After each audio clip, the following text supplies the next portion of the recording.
गरीब आदमी इसलिए गरीब है क्योंकि वो अपने आप को अमीर दिखाने के चक्कर में पूरे पैसे खर्च कर देता है, और अमीर आदमी अमीर इसलिए है क्योंकि वो अपने आप को अमीर बनाने के लिए सारे पैसे खर्च करता है। चाहे कितना भी पैसा कमा लो, लेकिन कभी घमंड मत करना, क्योंकि शतरंज का खेल खत्म होते ही राजा और मोहरे दोनों एक ही डिब्बे में रख दिए जाते हैं। इस दुनिया में दो ही काम पूरे ईमानदारी से किए जाते हैं, एक जिंदा आदमी को नीचे गिराना और दूसरा मुर्दे को ऊपर उठाना। चाहे कोई इंसान आपका कितना भी करीब क्यों न हो, उसे आपकी कामयाबी सिर्फ तब तक अच्छी लगेगी जब तक कि आप उससे आगे न निकल जाए। लोग बुराई कर रहे हैं और आप दुखी हो जाए, लोग तारीफ कर रहे हैं और आप खुश हो जाए, तो समझ लेना कि आपने अपने आप को वह कठपुतली बना लिया है जिसके सुख और दुख दूसरों के हाथ में है। जिंदगी में अगर खुश रहना चाहते हो तो लोगों की बातों को कभी दिल पर नहीं लेना चाहिए। लोगों का क्या है, लोग तो अमरूद खरीदते समय पूछते हैं मीठे हैं और बाद में नमक लगा के खाते हैं। दोस्तों, हमेशा अपनी सोच से चलना। लोगों की सोच का क्या,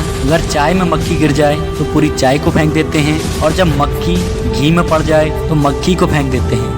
दुनिया की सबसे सस्ती मजदूर पत्नी होती है, क्योंकि जिंदगी भर उसे इस भ्रम में रखा जाता है कि वो ही इस घर की असली मालकिन है। आप मानो या न मानो, यह इस दुनिया की कड़वी सच्चाई है। संसार में सभी महिलाएं अपने बेटे को श्रवण बनते देखना चाहती है, लेकिन अपने पति को श्रवण बनते नहीं देख सकती।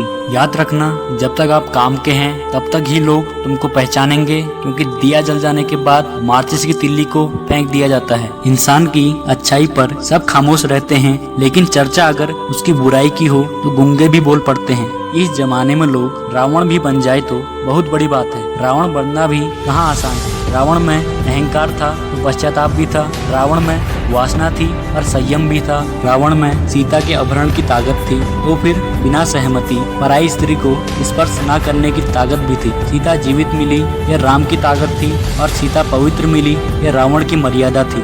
पैसा नमक की तरह होता है, जो जरूरी तो होता है, पर ज्यादा होने पर जिंदगी का स्वाद बदल देता है। इस वाणी में भी गजब शक्ति है। कड़वा बोलने वालों का शहद भी नहीं बिकता, और मीठा बोलने वालों की मिर्ची तक बिक जाती है। इंसान की फितरत ही कुछ ऐसी है कि जब जरूरत बदल जाती है तो उसके बात करने का तरीका भी बदल जाता है। अपने किए 100 गुनाहों पर पर्दे डालकर हर शख्स कहता है जमाना तो बहुत खराब है। इंसान की समझ बस इतनी सी है, उसे जानवर कहो तो नाराज हो जाता है, और अगर शेर कहो तो खुश हो जाता है। शुक्र है कि मौत सबकी आती है, वरना अमीर तो इस बात का भी मजाक उड़ाते कि गरीब था इसलिए मर गया। दवा जेब में नहीं शरीर में जाए तो असर होता है, उसी प्रकार अच्छे विचार मोबाइल में नहीं हृदय में उतारो तो जीवन सफल होता है।